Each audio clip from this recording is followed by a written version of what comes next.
All right, thank you, Stephanie.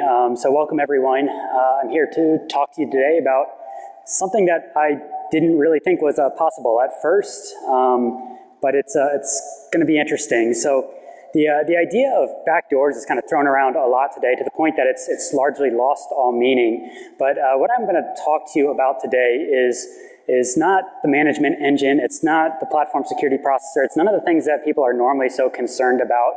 It's something that we never really saw coming, and I think something a lot more interesting. But before I begin, like any good research, I start off with a disclaimer. I did all of this research on my own in my own time while I was an independent consultant, and none of this reflects in any way the beliefs or actions of my current employer. But with that, my name is Christopher Domas. I'm a cybersecurity researcher. I've tinkered with a lot of different things over the years, but for the last couple of years, what I've been interested in is low-level processor exploitation and vulnerability research. So let's start off with a demo of kind of what I mean by that and the kinds of things we can unlock. And specifically, let's look at what we're going to explore today in this presentation. So I am logged into a system, just a regular system, unmodified, running default OS configuration. I'm logged in as an unprivileged user named Delta. I'm going to open up a .c file called demo.c. And demo.c is a very simple file. All we do is we load an address into the EAX register, then we've got a label, and then we've got all of these bound instructions. So the x86 bound instruction is not a very common instruction. You might not be familiar with bound, but the idea behind the x86 bound instruction is it will take an address, and it will take a second address and see if the first address is within the bound specified by the second address. Now you'll notice this bound instruction has a rather unusual set of second addresses associated with it. These are basically look like random numbers, and in fact this processor does not have access to the memory at that address that's being specified. And like anything else in x86, if you don't have access to the memory that you're trying to use, you will get a general protection exception, or in Linux, a segmentation fault. So despite the fact that, despite the fact that all of these registers we know are going to cause segmentation faults at the end, we're still going to try to launch a shell and see if anything happens. So let's give this a try. We'll compile this little program.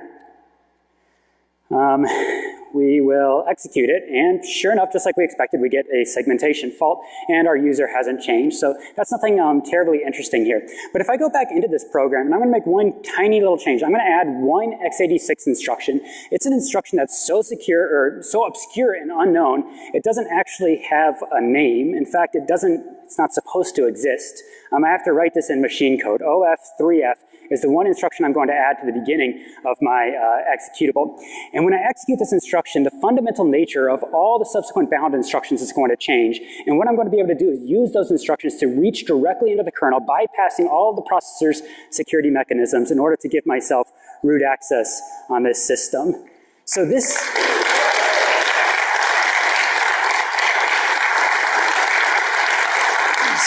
So this kind of thing is not supposed to exist.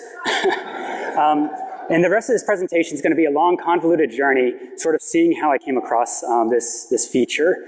And the whole thing begins with the idea of rings of privilege. So in the beginning, 30 years ago in x86, there was no concept of separation of privileges on the processor. Basically, any code running on the processor had the same permissions as any other code running on the processor, and things were basically chaos. There was nothing stopping Minesweeper from having the exact same privileges as the kernel, and that's not a good situation to begin. And so 30 years ago, they implemented the idea of separation of privileges, different rings of execution on x86 processors, and the idea was something like this. Only some code would have complete unfettered access to the entire system, unrestricted access to the system's hardware, and that was the kernel code that would live inside of the most privileged ring, ring 0.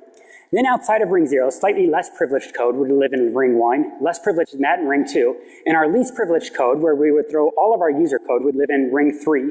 And that fundamental idea of separation is why we can have some sort of confidence that our Minesweeper game is not also harvesting credentials from my banking account sitting in another process, because in order for ring 3 code to do anything of importance, it has to go through very, very strict, careful hardware security checks in order to ask ring 0 to do something for it. So that's the fundamental basis of all security in x86 processors today. But we started digging deeper. basically, this ring model wasn't well suited for running multiple operating systems on one processor. We needed something more privileged than ring 0 in order to handle that. So we invented the hypervisor. And since it was more privileged than ring 0, colloquially, we kind of called that ring -1. But there's some things we didn't want the hypervisor to do. We threw all those things into system management mode. And since that was more privileged than the hypervisor, we called that ring -2. And then a couple of years ago, some researchers came along and they said, hey, there's this entirely different processor sitting on the platform that can actually do things that the x86 processor can't do. So we started calling that ring -3. And it's just sort of getting ridiculous at this point. But if you've been following this research as it's sort of expanded over the last 20 years, in the back of your head, you've probably been thinking, like, can we go further? How deep does this rabbit hole go? And that's sort of the question I set out to answer when I went down this path. So when I'm sort of beginning research on something really big and unknown, I found a good place to start is sometimes with patents, because sometimes you can find information in patents that you can't find in any other documentation. So given this idea of this privilege model, of these rings of privilege on x86, imagine my surprise when I was sifting through patents and I saw this little blurb just sort of nonchalantly buried in the middle of a patent on a completely different idea. It said, additionally, accessing some of the internal control registers can enable the user to bypass security mechanisms, for example, allowing ring 0 access at ring 3. My head kind of exploded when I saw this. Like, all of our security on x86 is based around this idea of rings of privilege, and this little blurb is telling me there may be some way to circumvent all of that in one fell swoop.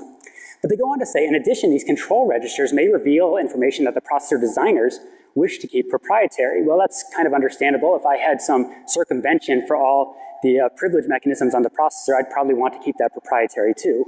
But then they go on to say, for these reasons, the various x86 processor manufacturers have not publicly documented any description of the address or function of some of the control MSRs. So that makes sense, but that means we're probably dealing with something undocumented that we don't have a lot of access to. So I did what any rational person would do in this situation. I went out and bought 57 computers to start doing some research on to see if I could dig into this idea a little bit further. So I had some idea. Based on the patent owner and the patent time frame, I had some idea for what processor I might be trying to look at here. But patents are a funny thing where the intellectual property gets bought by different entities and ideas sort of trickle through the industry in weird ways. So I sort of wanted to cast a wide net to try to analyze this idea of a ring circumvention mechanism. But eventually what I settled on was a processor or a system with a VIA C3 processor. So VIA is one of the 3 major x86 manufacturers, and C3 is a model that they had a while back. So these were specifically targeted at embedded systems. They're marketed towards point of sales, kiosks, ATMs, gaming. Since we're in Vegas, you might want to start poking around after this. Digital signage, healthcare, digital media, industrial automation, and of course you can still find them in PCs and laptops. So this was the system I eventually pulled off my shelf for this research and what I'm going to talk about for the rest of this presentation. This is a thin client with a C3 Nehemiah core inside of it, and I'll talk later on about how this issue might affect other processors, but for now that's the system we're going to be focused on. Now, I was unable to find a developer manual for this processor. That would have been a really useful starting point, but even the patent sort of hinted at the idea that a lot of this stuff's not going to be documented. So that means we have to find some other path forward.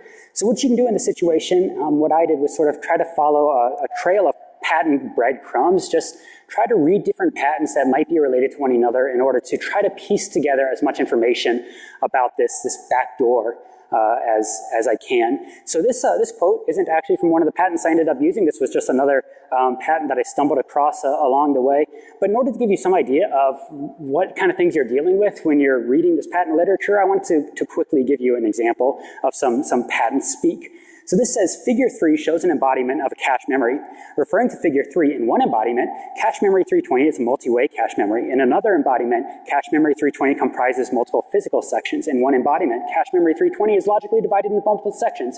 In one embodiment, cache memory 320 includes 4 cacheways, i.e. cacheway 310, cacheway 311, cacheway 312, and cacheway 314.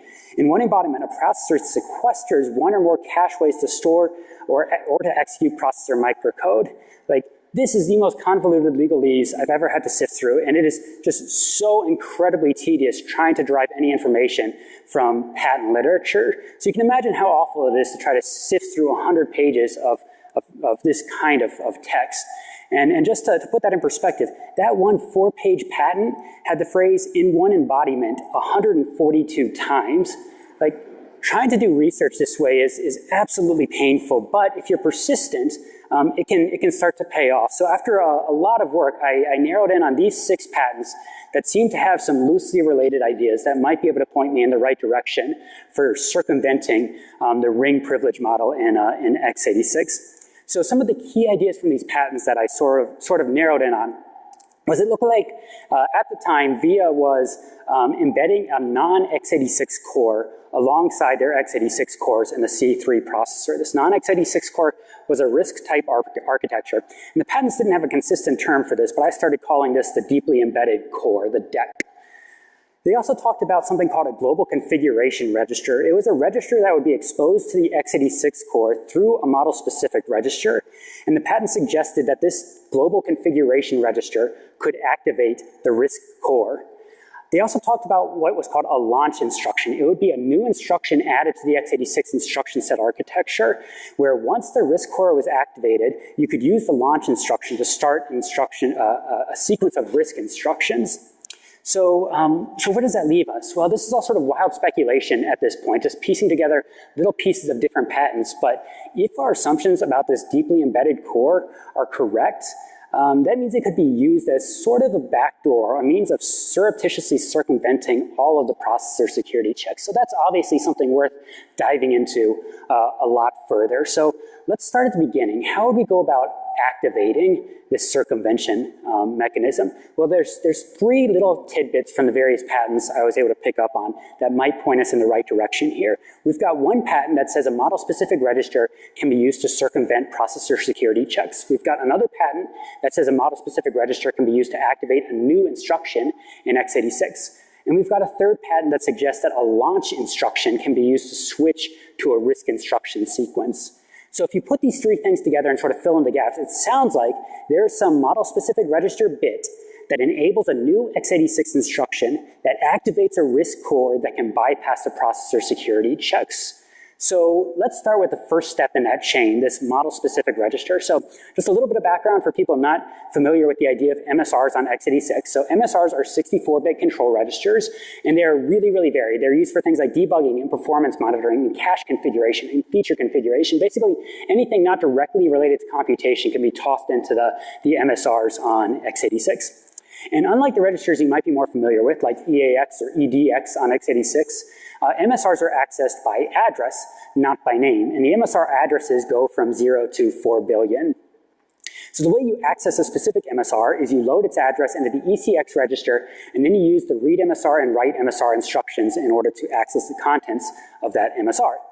So theoretically, one of these MSRs will allow us to eventually bypass security mechanisms on the processor, but there's a saving grace here.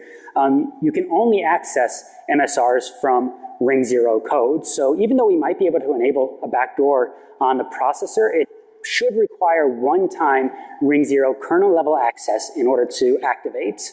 Or maybe not. We'll revisit this part later, but just so that we can move the research forward for now, let's assume that we have one-time ring 0 access just to tinker with the MSRs in order to get the rest of this chain active, and we'll revisit that limitation later on. So going back to that original patent I talked about, they do mention that the various x86 processor manufacturers have not publicly documented any description of the address or function of some of the control MSRs. So that leaves us in a bit of a conundrum. If we don't have any documentation for which MSR we're looking at, how are we going to find the one that activates these secretive features? So step 1, it seems, would be let's just figure out which MSRs are implemented by the processor. Ignoring any documentation or anything else like that, let's figure out which MSRs actually exist on the processor. And this one's a pretty easy one to solve. Basically what you can do is in a kernel module, set your general protection exception handler to be a specific function under your control. You can do that with the LIDT instruction to reconfigure that exception handler. Then you're going to load an MSR address into the ECX register. So let's say I wanted to figure out, does MSR 1337 exist on this processor? I'll load 1337 into the ECX register. Then I'm going to try to read that model-specific register, And then if I don't get a fault, that means that the MSR exists. Whether or not the documentation says that MSR exists, it must exist if I don't get a fault. On the other hand, if my exception handler gets control, that means that MSR does not exist. So this is a really, really simple way to iterate through all the possible MSRs and figure out which exist on the processor, which don't exist on the processor. So when I ran this little algorithm on my target C3 processor, what I found were that it had 1,300 implemented model-specific registers, and that is way more than would be typical on an x86 processor, and kind of threw a wrench in this whole process. That's too many MSRs to analyze. I think one bit in one of these MSRs is going to activate this new x86 instruction, but I can't sift through 1,300 MSRs on my own. So the next question is, well, which of these MSRs are actually unique? Which really could be the ones that I'm looking for? What are the interesting ones that I should be focused on? So I came up with this idea for sort of a timing side channel attack on the processor, where basically what I would do would be to calculate the access times for all 4 billion possible MSRs. So what that looks like is we have a read MSR instruction, and then on either side of that read MSR instruction, we have some serialized read timestamp counter instructions. And that lets me measure exactly how much time it takes to read any given model-specific register. So what that ends up looking like is this. On the x-axis here, I've got my 4 billion possible MSRs on this platform. On the y-axis is the amount of time it takes to access each of those MSRs. In green, I'm showing the MSRs that actually exist on the processor. In red are the unimplemented MSRs. So this gives some really, really interesting insights into the processor that would normally be totally off limits to us. We can actually sort of peer into the microcode and understand what's happening with these various MSRs using this timing side channel. So I want to throw out an observation here, namely that functionally different MSRs should have different access times. So for example, accessing the timestamp counter MSR should take a different amount of time than accessing a thermal sensor MSR. And that's because each of those MSRs is going to have different microcode implementing them. That microcode is going to take different amounts of times to execute. So I would expect the access times for each MSR to be different if the MSRs are very different. On the other hand, functionally equivalent MSRs should have approximately the same access time. So for example, there's something called the MTRR, the memory type range registers in x86. It's a set of MSRs that control cache behavior for different regions of memory.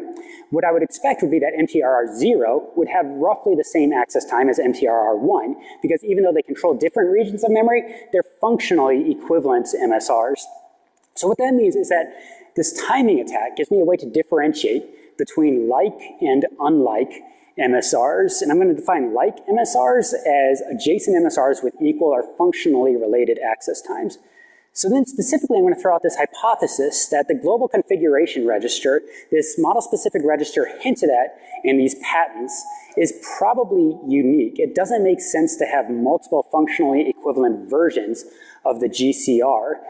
This thing should have a bit that activates a new x86 instruction that I can use for circumventing protections. And it doesn't make a lot of sense to have several of these different registers all doing the same thing. So when I start looking at my timing graph, I can begin to pick out the functionally unique MSRs in this graph. It's the ones that are separate from the other MSRs on the system. So when I begin to identify the functionally unique MSRs, I'm able to actually pare down that original list of MSRs a lot more. So using this side channel, I found 43 unique model-specific registers from the 1,300 that are actually implemented on the processor. So that's really exciting for me. That means it seems like my research can move forward. 43 sounds like a much more tractable number of model-specific registers to analyze than 1,300. The problem is 43 MSRs is still 2752 bits to check at 64 bits a piece. That is a lot of bits to sift through. I want to find one bit that activates this launch instruction, this new x86 instruction, but that's too many bits for me to go through by hand, especially when you consider the magnitude of the x86 instruction set. So theoretically, one of these bits enables a new x86 instruction. Well, if we look at how many possible x86 instructions there can be, it turns out there's a lot. x86 is a really, really complicated architecture, and an upper bound on the number of possible x86 instructions would be something like 1.3 undecillion instructions. So I'm looking for a single new instruction amongst 1.3 undecillion possible instructions. Even if I take a really, really generous estimate and say that I can scan 1 billion possible instructions a second, we can do like a quick Fermi calculation to see like 1.3 undecillion divided by a billion, divided by 60 seconds in a minute, divided by 60 minutes an hour, divided by 24 hours a day, divided by 365 days a year, means scanning for a new instruction in x86 is going to take approximately 1 eternity. So I don't have time to sit around waiting to find this new instruction, especially when I've got to do a scan for every bit. Then I'm looking at about 2,700 eternities trying to find which bit activates this new x86 instruction. So I was really fortunate in this case because I actually looked at this exact problem last year and developed this tool called SandSifter. So what SandSifter does is it finds an intelligent way to scan through the x86 instruction set. It uses page fault analysis and a depth-first search algorithm to quickly find all the x86 instructions of interest on a processor. So I still can't run SandSifter 2,700 different times. It takes about a day to scan a processor, but this at least opens up some opportunity for moving forward. What I can do is I can look at each of those 2,700 candidate MSR bits, and I can try to toggle each of them one by one, not doing an instruction scan between each one, but I can just try to toggle each of these bits one at a time. Of course, I'm going to run into some problems. These are configuration bits that control the deepest workings of the processor, and I have no idea what they do. So a lot of them are going to lock the processor, freeze the OS, panic the kernel, or just reset the system entirely. So this is still something that's not really doable by hand, but we can automate this process. So I developed a simple setup where I would have a target system, the VSC3 processor, would have a wire soldered onto its power switch, and that wire is connected to a relay, and that relay is connected to a master system. The target system boots from the master over the network, and the master system can SSH into the target and assign it jobs. Basically, it can SSH into the target and start toggling its potential MSR bits one by one. And what the master will do is it will detect when the target is frozen or panicked or locked and use that relay in order to power cycle the target. So this way I can automate the process of trying to toggle each of these 2,700 MSR bits one by one in order to see how many can I get on before the system becomes unstable. So through hundreds of automated reboots, this thing ran for about a week, and I was able to identify exactly which of those bits could be toggled without the system having any sort of visible side effects. So with that done, I would go in and I would toggle all of the stable MSR bits that I could possibly access, and then run the SandSifter scanning tool in order to see if any new instructions had appeared on that x86 processor. So that looks something like this. So SandSifter is scanning the system for new instructions using its page fault analysis depth-first search thing. I've sort of started watching this, taking this video in the middle of a search, but if you let this scan for about a day, what you'll eventually find is SandSifter will spit out some new information for us. So there we go. After about a day of scanning, SandSifter finds exactly one new instruction in x86 that was not supposed to be there. It finds OF3F. So judging from the patent literature, this is what they're calling the launch instruction. This is the new x86 instruction enabled by some bit in the global configuration register. So with GDB and a little trial and error, I was able to figure out that this launch instruction is effectively a jump EAX instruction. It just jumps to whatever address is in the EAX register. So now I want to know which of those bits that I activated was really responsible for enabling this launch instruction. Fortunately, now that I know what the instruction is, I no longer have to run complete SandSifter scans in order to test my theories. Basically, what I can do is I can activate a candidate MSR bit and see if OF3F exists on the processor. If it doesn't, that wasn't the correct MSR bit. If it does, then I found the bit that I'm after. So using this approach, I was able to determine pretty quickly that MSR number 1107 on the processor activates this launch instruction. So 1107 must be what the patents are calling the global configuration register, the register that will unlock this new functionality. Going further, what I suspect at this point is that by unlocking this other RISC core on the processor, I'll be able to use that core to circumvent all of the security checks built into x86.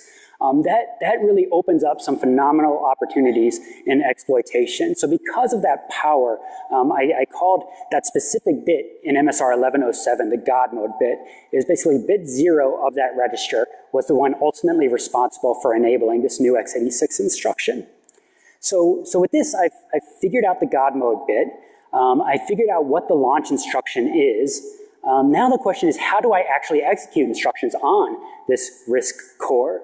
So we can dive into the patents a little bit more to try to speculate on how this might work. And the patents include some interesting figures for this dual instruction set pipeline. And what they suggest is that sometime after fetching an instruction, that instruction might be sent to the x86 core, or if the RISC core has been activated, it might be sent to the RISC core. So I went through a lot of trial and error and a lot of different models for exactly how this would work. And I ended up settling on something like this, where what's essentially going to happen is an instruction is going to be fetched from the instruction cache, and it's going to go to some x86 pre-decoder that's basically going to break that instruction apart into its basic components. Then those components are going to pass a check. The processor is going to check, has the RISC core been activated with that launch instruction or not? If it is not, it's going to pass those components over to the full x86 decoder, and those are going to go through the x86 pipeline. If it has, it's going to break off one of these components and send it over to the RISC decoder and execute that as a RISC instruction instead. In other words, with this setup, there's some x86 instruction where if the processor is in RISC mode, it can pass a portion of itself over to the RISC processor. And since this x86 instruction essentially joins the two cores, it joins the x86 and the RISC core, I started calling this the bridge instruction. But we don't know what this instruction is yet. I have no idea how to actually feed instructions to this RISC core that I've activated. So to find the bridge instruction, it should be sufficient to detect that a RISC instruction has been executed, but that's easier said than done. I have no idea what this RISC core looks like. I don't know what instruction execution on that core should look like. So how are we going to detect if we've successfully executed a RISC instruction? Well, there is one easy way.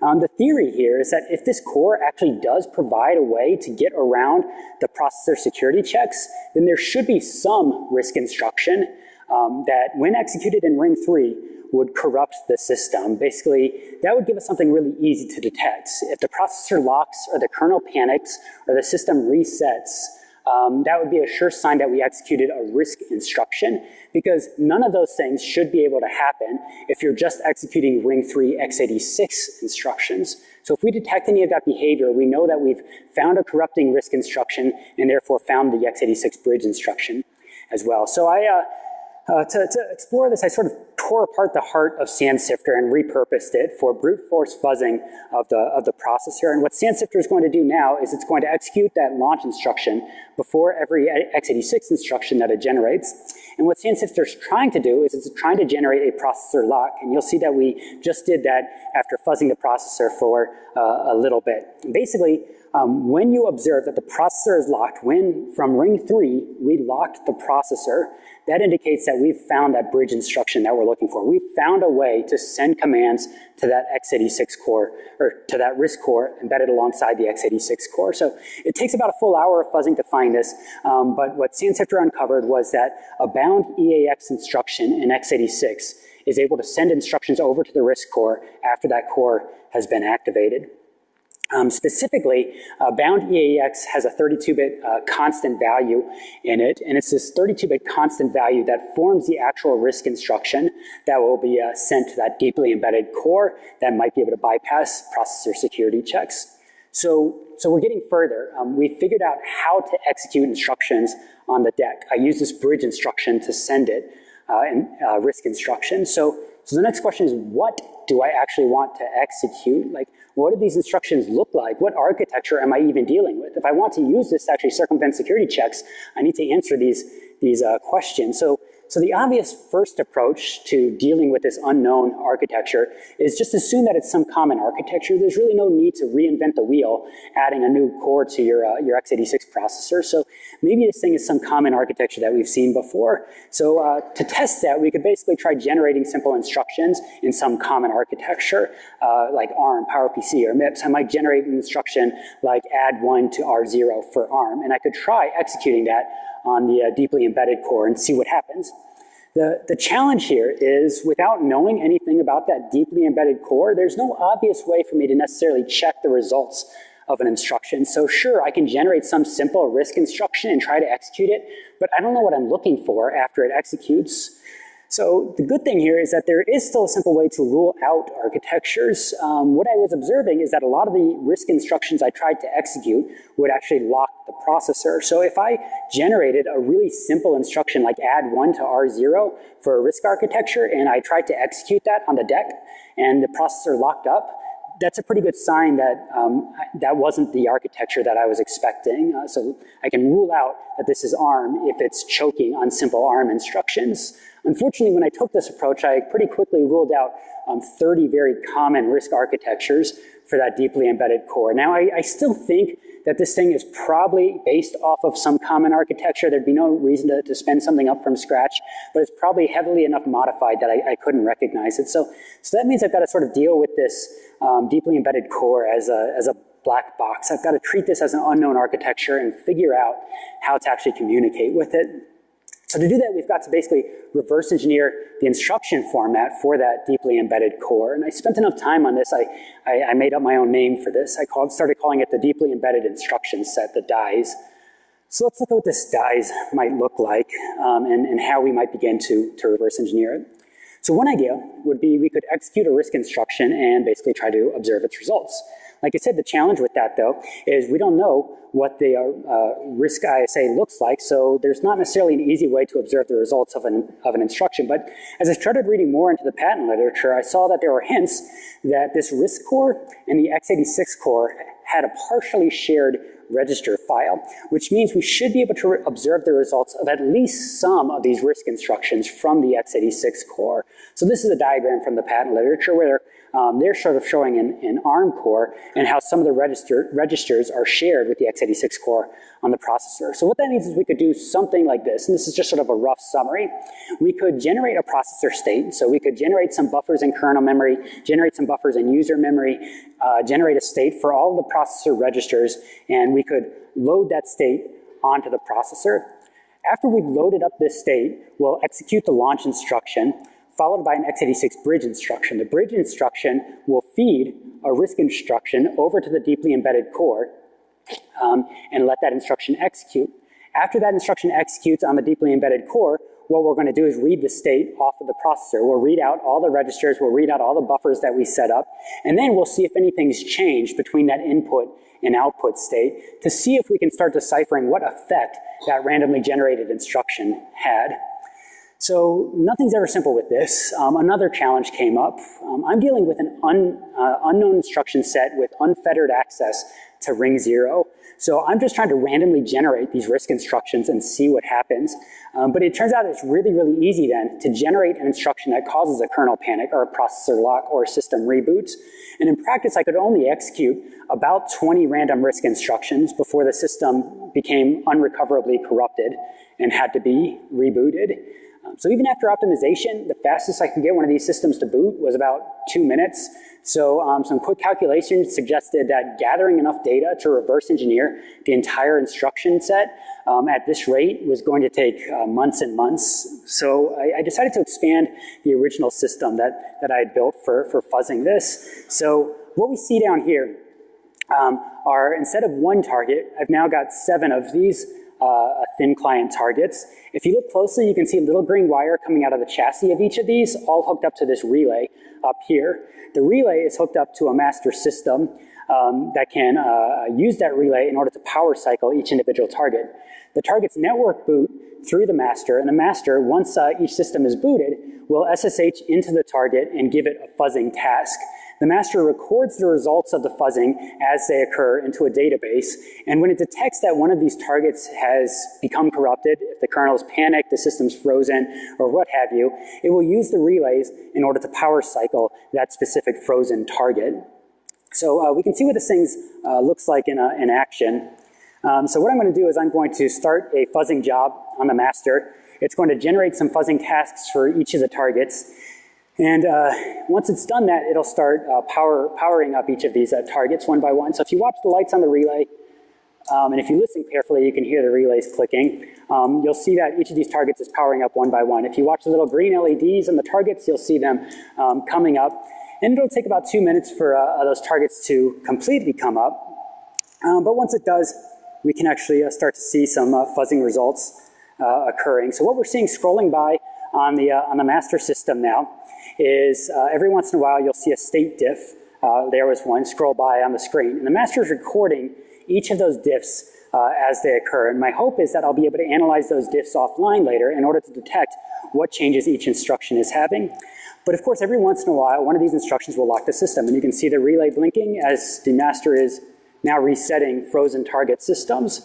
So this thing ran for about 3 weeks. I collected 15 gigabytes of logs, about 2.3 million different state diffs for 4,000 hours of compute time in order to try to gather enough information to reverse engineer this unknown instruction set. So the very first thing I wanted to figure out after I collected this giant collection of logs was, is any of my theory correct?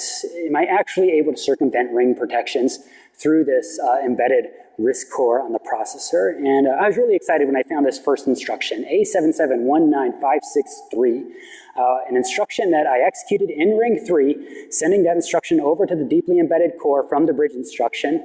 And we can see that EDX got loaded with a new value here. EDX became 800500033.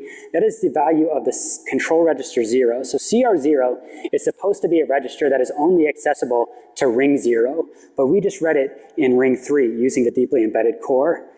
And we're not just limited to leaking data from ring 0. We can actually write data that only ring 0 should have access to. So for example, only ring 0 should be able to modify the debug registers in x86, but here we can actually see that this DEC instruction, this deeply embedded instruction, was able to write the value of EBP into the DR0 register. So this is a really good sign. Things were looking promising to be able to use this backdoor for privilege escalation purposes. So really, when we've started tearing down the boundaries of rings, when we can reach directly into the kernel, we can do whatever we want at that point. But I wanted to come up with some sort of simple, interesting proof of concept payload to demonstrate the capabilities of this deeply embedded core on the processor. So I thought an easy proof of concept would be privilege escalation payload. And the privilege escalation payload would look something like this. So the very first thing we want to do is we want to read the global descriptor table register in x86. The global descriptor table register is going to point us to the global descriptor table, and one of the entries in the global descriptor table is going to be for the FS segment register. We can, theoretically, if we can circumvent ring protections, we can reach directly into kernel memory and pull out that segment descriptor from the global descriptor table. And there's some bit fields in that segment descriptor that will give us a pointer to our process's task structure. And again, if we are able to reach into kernel memory and pull out information, we can grab a pointer to what's called the cred structure that sits within this task structure. So the cred structure is going to hold my process's permissions. So with access to the credential structure, what I'm going to do is I'm going to give myself root permissions. Root in Linux is basically defined by 0. So I'm going to use my ring circumvention techniques in order to write the value root to the UID, the GID, the EUID, and the EGID in that credentials structure. So at least that's what our payload theoretically looks like. The next question is, can we actually build this thing using this deeply embedded core? Now, if you look carefully at the payload, there's really only a few places where we actually bypass the ring boundaries, where we actually reach into ring 0 and start modifying things. So those are really the only places where I need this deeply embedded core to do my work for me, but it is kind of fun to write instructions for this secret core on the processor and make it do interesting things. So I thought it'd be a little more interesting to actually try to write this entire payload in instructions for that deeply embedded core, as opposed to just the kernel accesses that I needed. So to build that payload, well, I'm in a situation where I've got 15 gigabytes of logs. I've basically got to start sifting through this thing for primitives. So this actually starts to feel a lot like building a ROP chain, where conceptually I know what I'm trying to accomplish, but I need to figure out how to use my individual pieces in order to accomplish that. So we can start looking through those logs for some things to help us out. So for example, I want to find a GDT read instruction from that DEC core. And sure enough, I can find A313, which seems to read the global descriptor table register into the EBX register.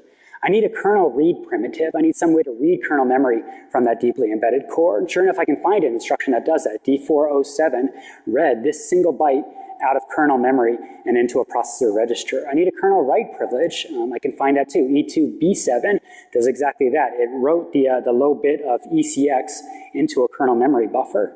So this is promising, but sifting through these logs like this just doesn't scale very well. I really wanted to be able to write robust payloads, a lot of different things for this deeply embedded core. So I needed some way to automate this approach that wouldn't require me to manually go through 15 gigabytes of logs. So I started looking for a way to reverse engineer this deeply embedded instruction set in an automated fashion. So my idea here was if we could extract instruction behavior from this set of state diffs, I could start to identify bit patterns in these RISC instructions. So I built a tool for this that I called the collector.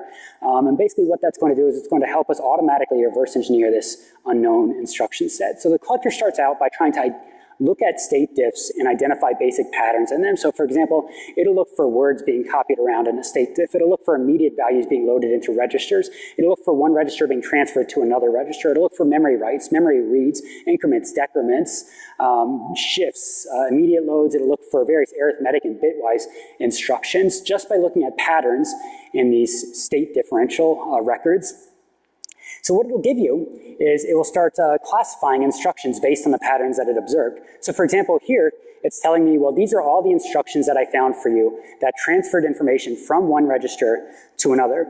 Now, the very first thing the collector is going to do at this point, after it generates this instruction bin, is it's going to try to resolve what do these individual bits mean in this instruction. So through some manual analysis, I was able to figure out, for example, that the EAX register is encoded by the bits 0000, and the ECX register is encoded by the bits 0001.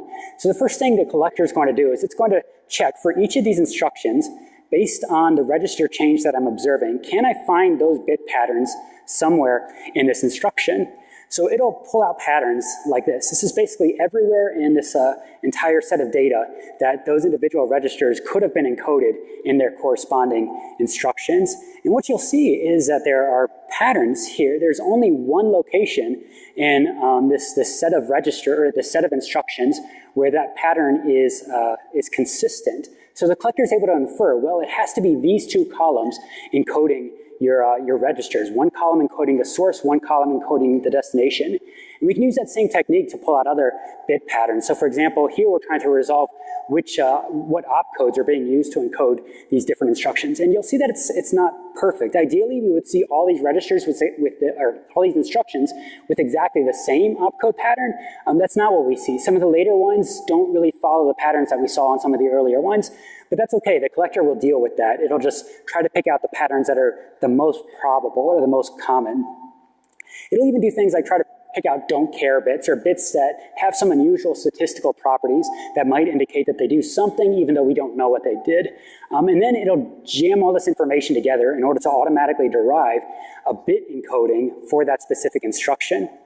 So based on the bins that the collector was finding, these are sort of the encodings that it came up with and the basic instructions I had to work with for the deeply embedded core. I've got instructions to load the global descriptor table. I've got instructions to move data around, load immediate values, read data out of memory, write data to memory. I've got all the basic primitives I need now in order to implement that payload that I was trying to implement.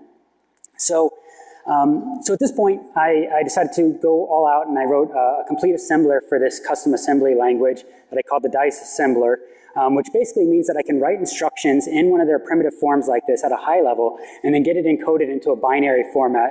I can then wrap each of those instructions in the x86 bridge instruction and send that instruction over to the RISC core in order to execute that instruction. So looking at our payload again in DICE assembly, it looks something like this. We grab the global descriptor table register. We calculate an offset to that FS descriptor.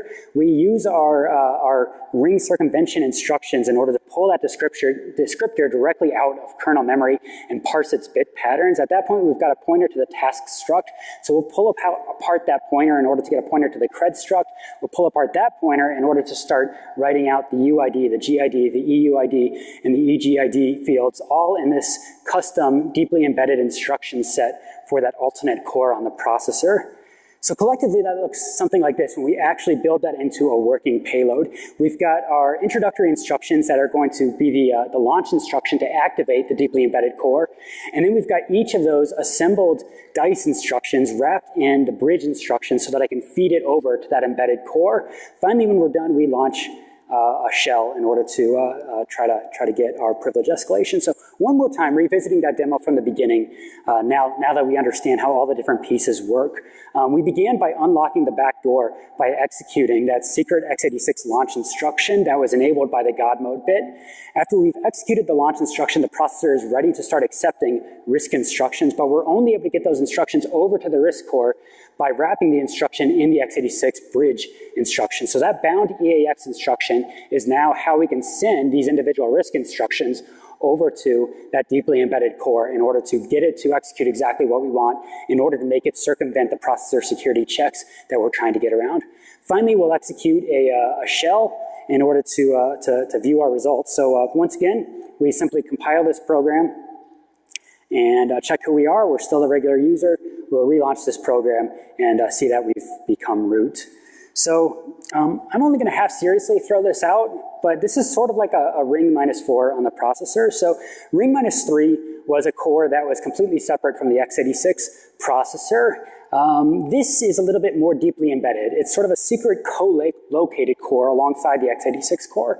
Unlike ring -3, it has unrestricted access to the x86 core's register filed. It's got shared execution pipeline with the x86 core, which in many ways makes this more powerful than ring -3 was, but at the same time, the whole thing's nebulous this deep, and the whole ring model has sort of completely shattered by this point, but it is sort of an interesting thing to think about.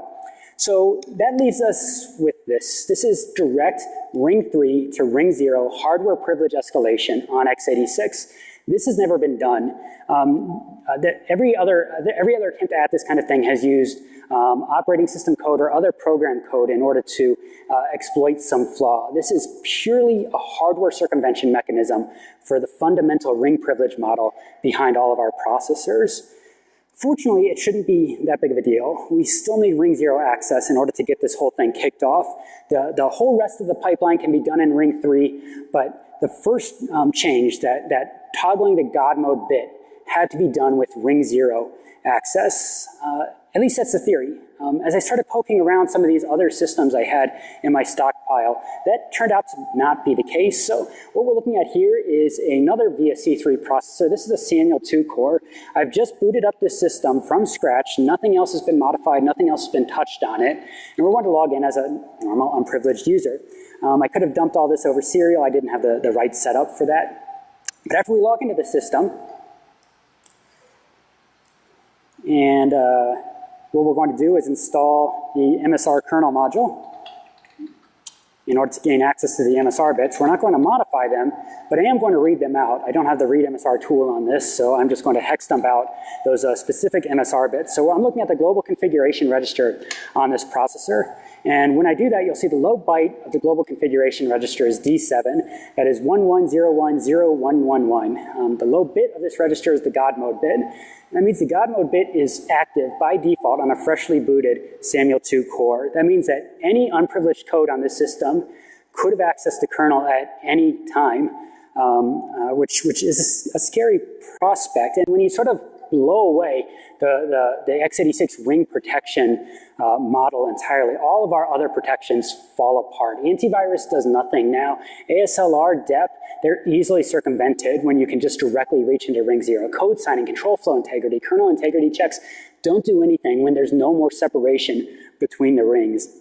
So it's a scary prospect, but there are mitigations. So one approach would be to update the microcode to lock down the God mode bit, or we could update microcode to disable the bridge instructions so that we couldn't feed instructions to the deeply embedded core.